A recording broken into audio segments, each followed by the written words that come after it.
Pepsodent invites you to have a date with Judy.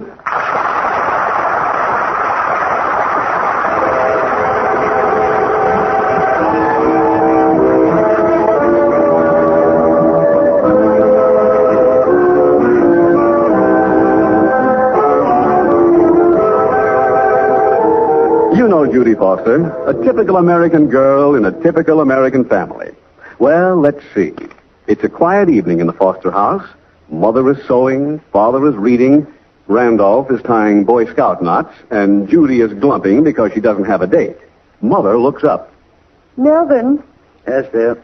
I had a letter from Grandma today. You did, Mother? What'd she say? She's worried about Aunt Lily. Why is she worried about Aunt Lily? Well, because Don't tell me. Let me guess. Because Aunt Lily isn't married. Well, yes. Well, that's nothing new. Grandma's been worrying about that for the last 10 years. I was just thinking, maybe we ought to have Lily here for a visit. A sweet girl like Lily. Girl? Mother, she's 34 years old. Well, really, Judy, that isn't the last stage of senility, you know. They're girls to Mother till rigor mortis sets in.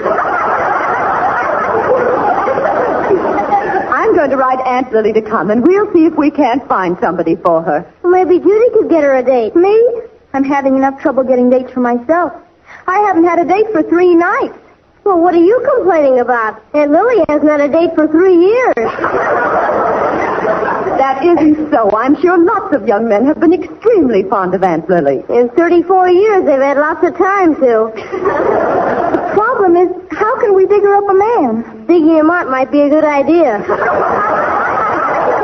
come to think of it, I know somebody old enough for Aunt Lily. Oh, who? Mr. Manchester. He's a librarian at the library.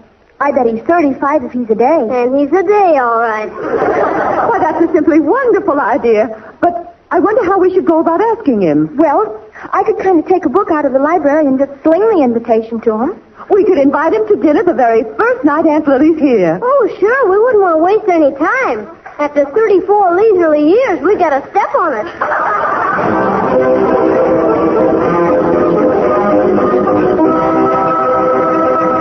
That's only the beginning of your date with Judy, chaperoned by Pepsodent.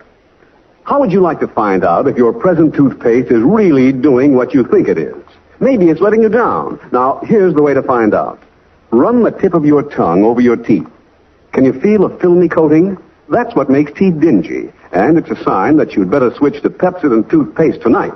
Pepsodent with Irium is the new high-speed toothpaste with the fresh taste and the super cleansing ingredients. It removes that dingy coating from teeth, makes them so brilliantly clean they feel shiny smooth and they look sparkling bright.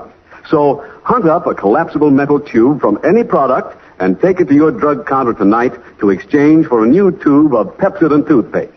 And now, back to A Date with Judy.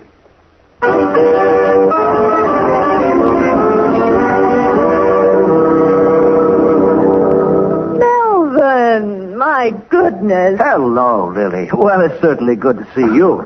Do I get a kiss from my favorite brother-in-law? You sure do, Lily.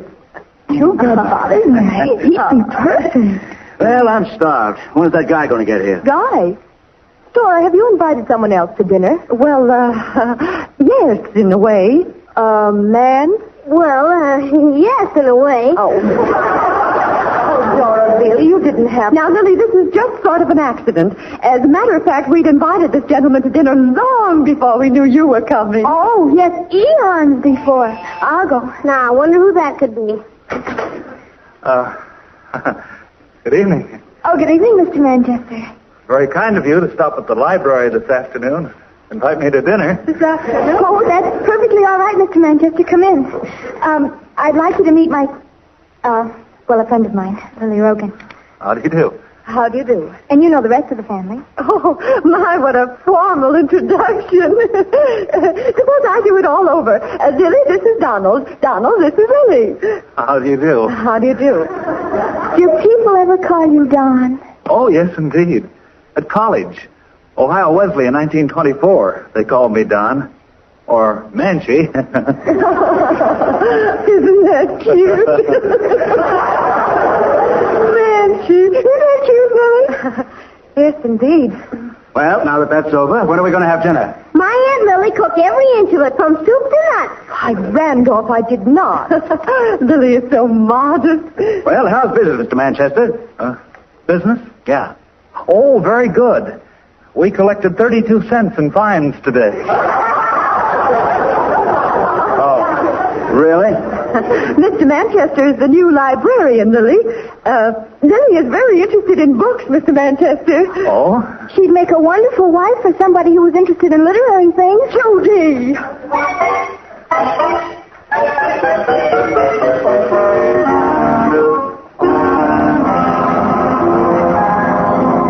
My, that was a fine dinner, Mrs. Foster. Thank you. Melvin, aren't you planning to go to your lodge meeting tonight? Why, no. My lodge meets on Thursdays. Oh. Well, the Exalted High Counselor called and said it was moved up to tonight. Early tonight. Are you going out tonight, Mother, as if I didn't know? Well, yes, I am. My Red Cross class meets tonight. I thought that met on Fridays. Well, during emergencies, they call special sessions. Yes. Well, my goodness, I must say this isn't very sociable of us to run off like this, but it will give you two a chance to get acquainted. Oh, really, Dora, you don't have to do that. Judy and Randolph are going out in the kitchen and wash the dishes. Aren't you, dears? Well, I guess we are. I guess. And then they go right to bed, so you won't have to worry about them disturbing you. Well, come on, Melvin. Thank you very much for the dinner, Mrs. Foster. Oh, that's all right. Good night. Good night. Well, Dora, what are we going to do tonight? What do you think we're going to do? You're going to take me to a movie.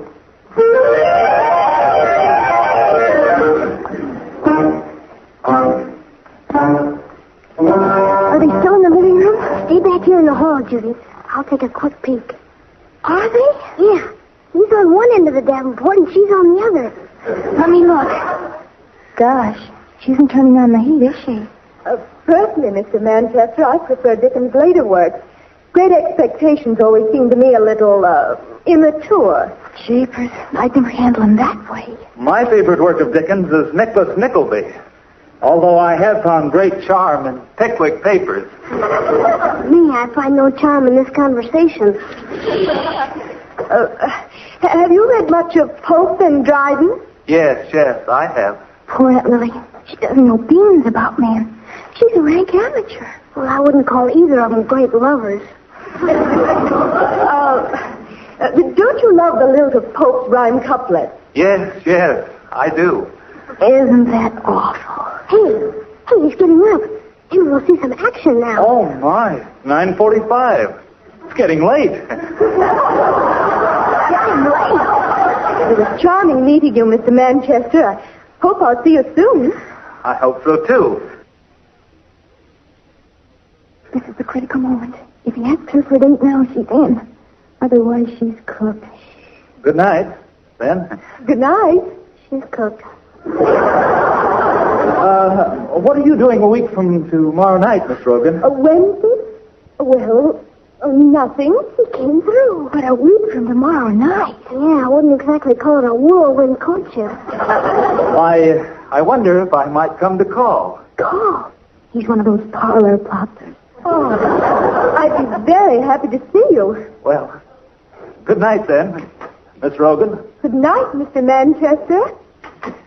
Well, he's gone. Yikes, at a one-a-week rate, it'll take her till Christmas. You know, Randolph, I think I'll have to give her some advice about men. You mean you're going to part with some of your vast store of knowledge on the subject? If it helps her yoke a bloke, I'd be glad to. Well, you've sure done enough research on the subject.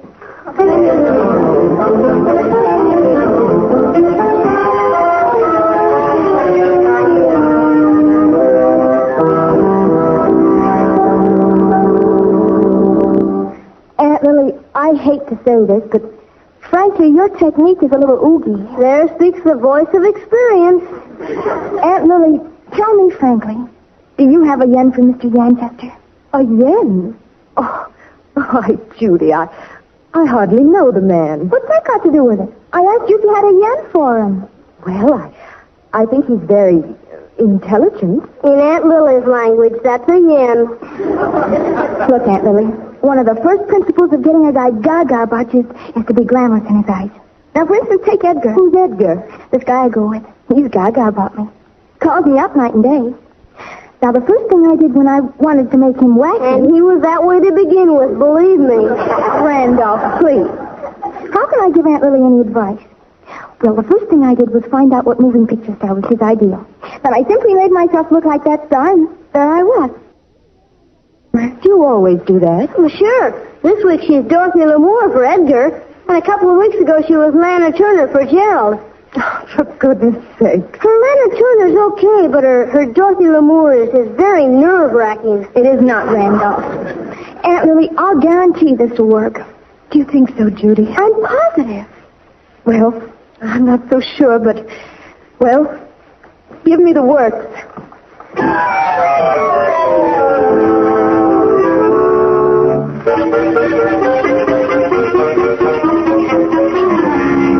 Now, Andre, I want you to make Aunt Lily positively umphy. I will make her so umphy it will hurt. Good. You can start with a mud pack, and then an ice pack, and after the glacial a facial, and then an eyebrow pluck and an eyelash curl. This is not goo, Aunt Lily. It's perfectly terrific lipstick, isn't it, Andre? Glamour number 5, no less. Positively kiss-proof and everything. Now, pucker up your lips, Aunt Lily. And Andre, when you finish the manicure, give her a pedicure. The passion red nail polish on her feet, too? Of course. Oh, the passion red nail polish. He's so passionate.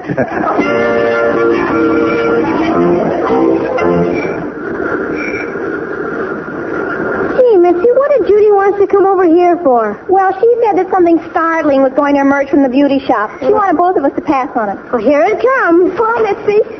Hi, Randolph. Hello, Randolph. Aunt Lily. Aunt Lily, this is Mitzi. I asked her to drop by to, well, sort of give you the once-over. Oh, really, Judy? Do you have to call in perfect strangers? Oh, Mitzi isn't a perfect stranger. She's my best girlfriend. Besides, she's practically an authority on glamour, aren't you, Mitzi? Well, practically.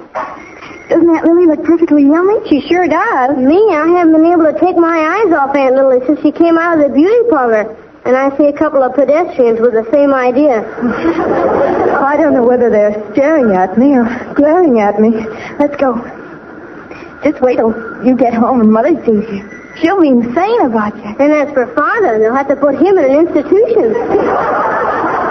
Gee, Aunt Lily, don't you feel just like a movie star? Well, I certainly don't feel like myself. I think you wow any man you meet. If you just remember to turn on the heat. Turn on the heat. That's what I've been trying to tell her, Mitzi. She means just give with the stuff, Aunt Lily. You know, quick on the trigger. Give with the stuff? It's really very easy. For instance, what repartee would you hand out if a man said to you, "Come on, Mouse, let's growl"? Oh, no man I know would ever say, "Come on, Mouse, let's growl." You'd better listen to Mitzi, Aunt Lily. Her advice has been very successful with me. All I'm trying to do is make a cuddle cat out of you. Well, I'm not so sure I want to be a cuddle cat. Why, you do too, Aunt Lily. Go ahead, Mitzi. All right. Now, what do you come back with when somebody says to you, "What's cooking, good looking?" Well, I don't know. You come back with, "Soup, Droop." I do. Well, blow me down. Look who that is over there across the street. Why, it's Mr. Manchester. Oh, my. Why, Aunt Lily, under that glam roll of number 5, you're blushing. He's coming over to talk to us. Now, remember, Aunt Lily, sparkle. Be enthusiastic. Act hip. Do I look all right? You look like a house afire. That's what I'm afraid of. You want to make a positive impression on this guy, Miss Rogan? Oh, yes, I do. Then hand out the goo. Do like Mitzi says. Talk about his necktie and his shoulders and his chest extension. Well, I'll try. Oh, here he comes. Oh, Miss Rogan. Oh, dear. Miss Rogan. Good luck, Aunt Lily. Good afternoon, Miss Rogan.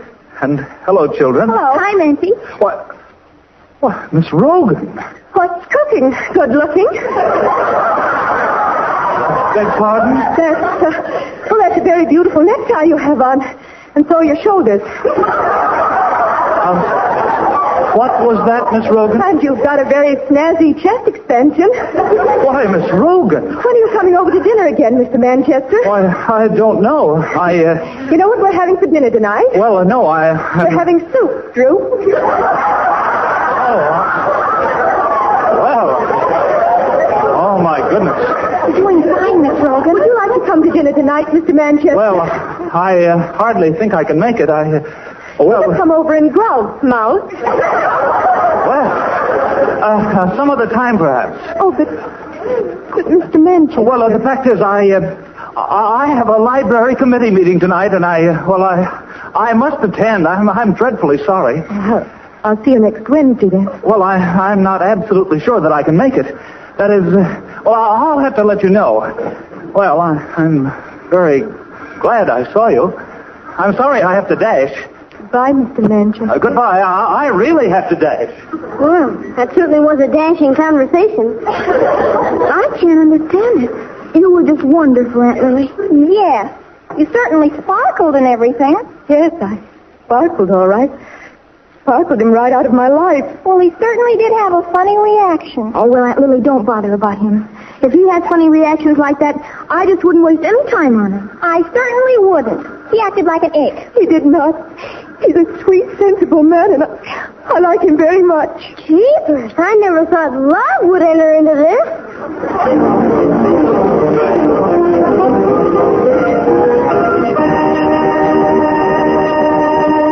Well, Judy and Randolph seem to be doing it the hard way. We'll see what happens on your date with Judy in just a moment. You know, there's a hard way and an easy way to do everything. The hard way to learn if your teeth are dingy, if your smile is unattractive, is to watch the reaction of your friends. If they seem to avoid you, that may be a clue. The easy way to learn about your smile takes 2 seconds and spares you lots of embarrassment. Now, here's all you do. Run the tip of your tongue over your teeth. Feel that filmy coating? That dingy film collects stains on your teeth, spoils the effect of your smile, and there's no reason in the world why you should put up with it. For Pepsodent toothpaste removes that filmy coating you can feel with your tongue.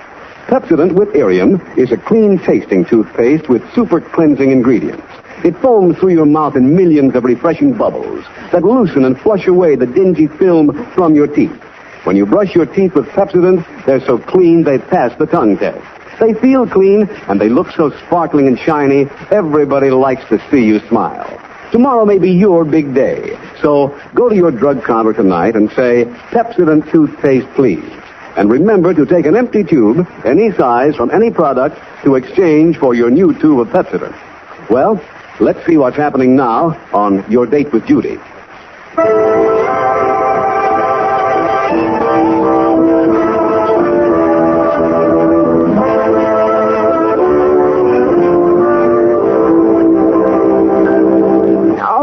I feel terrible. Aunt Lily's been practically in tears ever since we got home. She's practically ruining her makeup. Well, to me, she looks better with it ruined. You know, Randolph, I think she goes for Mr. Manchester. Well, she'll never marry him if we keep helping her. Do you know what I'm going to do, Randolph? I hate to think. I'm going to offer her Edgar. Edgar? What's she going to do with him? Well, haven't you ever heard of the Eternal Triangle? When Mr. Manchester hears Aunt Lily's going out with Edgar, well, you know what we'll have? What? Jealousy. I'm calling Edgar right now. Hello? Oh, is that you, Edgar? Yeah, what do you want, Judy? How would you like to have a date? Huh? Isn't this a slight reversal of form? Oh, sure, Judy, anytime you say. How about tonight? Well, when do I pick you up? Oh, the date's not with me. It's with a new girl who just came to town. A terribly new girl, just 34 years old. Be quiet, Randolph. Is it a date, Edgar? Hey, what are you trying to pass off on me? Some witch? Why, Edgar, what a way to talk. This girl's just about the cutest number you ever saw. All right, what's the matter with her? Nothing. She's very young and very attractive. And hasn't had a date for 6 years. Randolph. Edgar, will you do this for me? Well, all right. I'll do it if you'll promise to go with me to the summer prom. It's a date. Now come right over and pick up Aunt Lily. Aunt Lily? Okay, Judy. I'll be right over. He's going to do it. Aunt Lily! Aunt Lily! Yes, Judy? Aunt Lily, I've got you a date with a new man. I don't want a date with a new man. Why, Aunt Lily, don't be silly. You didn't want a date with Mr. Manchester, and just look how he turned out. Yeah, just look. Now, Aunt Lily, it's absolutely imperative you impress Edgar, because then you'll get dates with other boys. And the first thing you know, it'll get back to Mr. Manchester. You're chasing around with everybody. Will that be good? He'll be eaten up. Now, look, Aunt Lily, we've got to rebuild your personality entire. Again?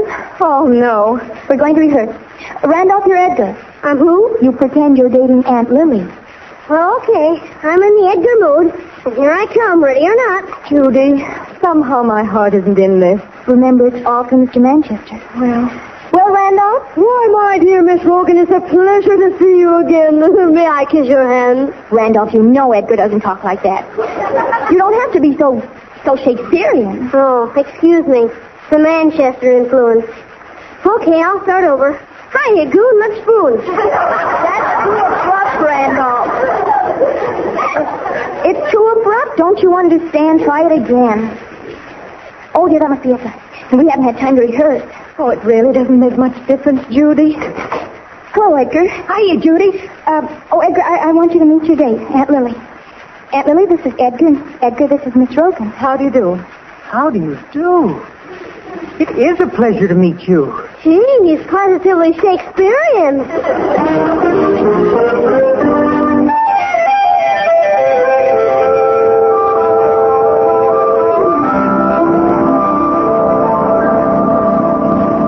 Edgar, Groupers, what are you doing over at my house so early in the morning? I couldn't sleep, so I just thought I'd come over. Did you have a nice time with Aunt Lily last night? Judy, I gotta talk to you. Well, of course, go ahead. Judy, I'm facts about her. Oh, Lily. Aunt Lily? Don't keep calling her Aunt Lily. She's hardly any older than you are. Why, Edgar Wilson, she's twice my age. And yours, too. That's just it. She's so mature. Edgar Wilson, have you got a crush on Aunt Lily? Don't call it a crush. That sounds so, childish. And Lily's so spiritual and womanly and everything. Judy, I'm going to ask you something. What? Do you think I have a right to ask Lily to wait for me? Wait for you? Oh, yeah, just until I finish high school. Edgar, you're out of your mind. No, I'm not. A lot of men have married older women. Why, when I'm 60, she'll only be 77. And gee whiz, when you're 70. Oh, Bud, I never thought this would happen. Judy, would you mind just awfully if I took Lily to the summer prom instead of you? Oh, character. May I see Lily, please? She's still sleeping. Do you want me to wake her? Oh, no. I wouldn't disturb her sylvan dreams for anything. I'll come back later. Bye, Judy. Oh, Lily Bell, oh, Lily Bell. This is Grim. Randolph, come here, I need you. What's the matter now, Miss Fairfax? The triangle just backfired. Edgar is gaga about Aunt Lily. Now I have seen everything. And me. I'm just positively gaga about Edgar. Oh, Randolph, I'm desperate. Aunt Lily's in grave danger. Of what? Being robbed by the cradle? Something for our own blood relation, Aunt. Sweet, unselfish little Judy. Of course you aren't worried about holding Edgar or anything. Randolph, don't quibble. What will we do? Well, let me put my brain to it. I'll think of something. Now, don't be so desperate, Judy. You'll get your man back. Hey, if Edgar had married Aunt Lily, he'd be my uncle.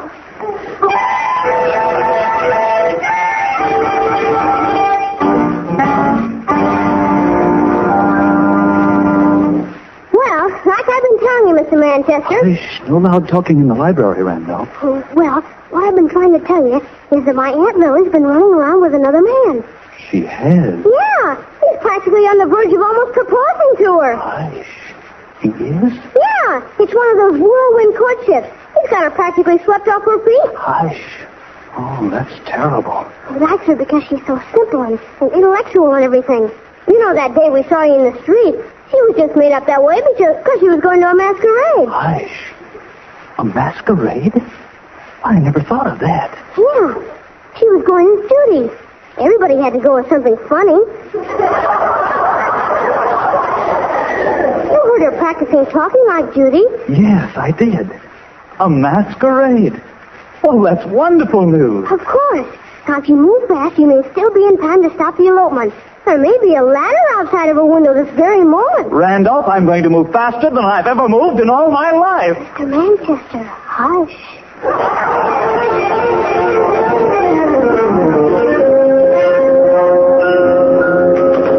Where is she? Why, good afternoon, Mr. Manchester. Where is she? Where's who? Lily, of course. Well, I guess she's upstairs in her room. Oh, quick before she escapes. Mr. Manchester, are you going upstairs? We've got to stop that elopement. Oh, yes, of course. Elopement?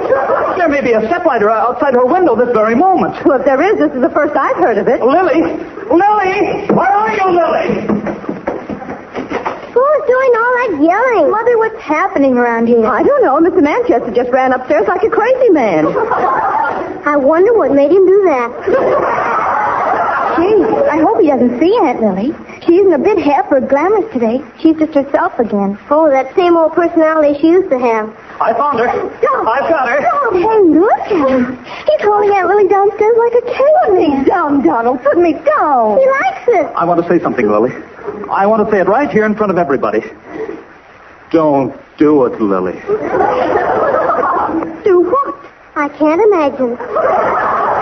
Lily, call off that elopement. Why, Lily, what's been going on in this house? Oh, I wouldn't know. I'll make you a devoted husband even though my courtship hasn't been whirlwind. Sounds mighty whirlwind to me. Blows me completely over. Donald, are you proposing? Well, I guess I am. Take him up on it quick, Aunt Lily. All right. I accept you, Donald. Hey, they're engaged. Just as soon as I get my breath, I'll congratulate you. Lily, I think I'm going to kiss you. Oh, not here, Donald. Oh, go ahead, Aunt Lily. It's fun.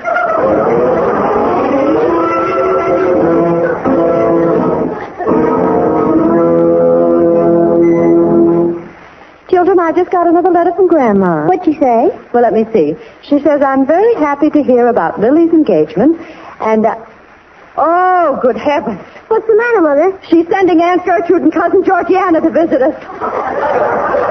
She wants us to get them married, too.